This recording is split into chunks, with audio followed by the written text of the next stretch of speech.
নমস্কার, আপনারা দেখছেন নিউজ মুখ্য বার্তা। সকলের সাথে সকলকে নিয়ে নিউজ মুখ্য বার্তা দেখতে চ্যানেলটি সাবস্ক্রাইব করুন। আজ আমরা আপনাদের সামনে তুলে ধরছি ত্রিপুরার রবার বাগানের কথা। ত্রিপুরার ব্যাপক অঞ্চলে রয়েছে রাবার গাছ। এই রাবার গাছ থেকে প্রতিদিন রাবার উৎপন্ন হয়। এই রাবার, কাঁচা রাবার চলে যায় বিভিন্ন ইন্ডাস্ট্রিতে এবং সেখান থেকে বিভিন্ন রাবার সামগ্রী তৈরি করা হয়। এই রাবার চাষ সম্বন্ধে রাবার বিশেষজ্ঞ গোপাল দেবনাথ আমাদের কি জানালেন তা আমরা তুলে ধরলাম। ব্যুরো রিপোর্ট, নিউজ মুখ্য বার্তা। আমরা এখন চলে এসেছি ত্রিপুরার কোন জায়গা আছে এটা?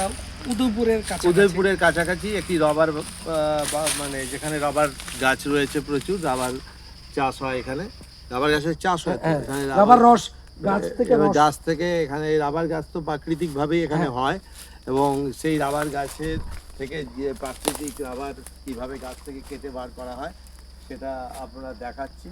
দেখুন, একটু সামনে এসো। এই দেখো কিভাবে রাবার এখানে পড়ছে, এইভাবে রাবার পড়ছে। তো আমরা এই ব্যাপারে আমাদের অভিজ্ঞ যিনি এই রাবার চাষ নিয়ে অনেক কাজ করেছেন, আমাদের গোপাল দেবনাথ। ওনার নিজের রাবার বাগান রয়েছে, রাবার চাষ উনি করেন এবং রাবার প্রোডাকশন করেন উনি। তো ওনার কাছ থেকে জেনে নেবো এই রাবার চাষ সম্বন্ধে। অ্যাকচুয়ালি এই রাবার গাছটা আপনার শুরু থেকে 8 বছর পরে রস দেয়, ওটা আমরা ল্যাটেক্স বলি।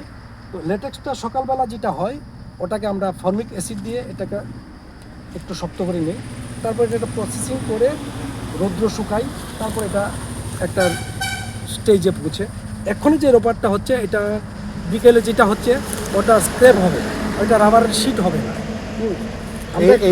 এটা স্ক্র্যাপ হবে। এইটা এই গাছটাকে আমরা 50% করে কাটি প্রতিদিন এভাবে কাটবো। 5 বছর পরে ওই দিকটাতে চলে যাবো, আবার 5 বছর পরে এটাতে আসবো।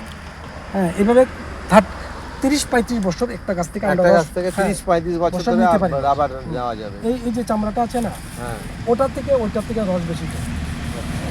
এইটা প্রথম, এইটা সেকেন্ড। যেমন এই দিকটা দিয়ে এটা হয়ে গেছে, এই দিকের থেকে এখন এদিকে চলে আসবো, এখানের থেকে আবার ওখানে চলে যাবে। এখান থেকে শুরু করে আবার ওখানে এই দিকে চলে আসবে।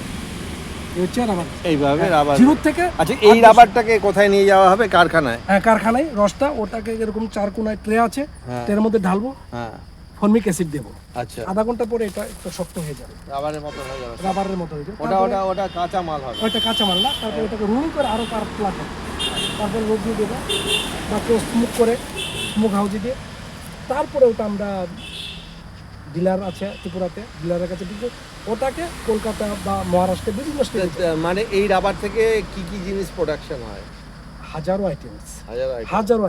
স্ক্র্যাপ। এবার কাঁচা মালটা আপনারা প্রোডাকশন করছেন এবং কাঁচা মালটা আপনারা পাঠিয়ে দিচ্ছেন বিভিন্ন ইন্ডাস্ট্রিতে, সেখান থেকে রাবার বিভিন্ন রকম সামগ্রী তৈরি হচ্ছে। এটাই হচ্ছে আপনাদের মূল কথা। আপনার রাবার বাগানটি কোথায় আছে? আমারটা তো রানীবাজার, মোহনপুর, রানীর বাজারে আছে। আপনার বাৎসরিক কত রাবার উৎপাদন করেন মোটামুটি আপনার কারখানা থেকে? আমার কারখানা থেকে 5 টন। 5 টন। হ্যাঁ, খুব ভালো লাগলো আপনার কাছে রাবার চাষ সম্বন্ধে জানতে পেরে। আমরা আপাতত রাবার গাছের কিছু ছবি দেখিয়ে আজকের মতন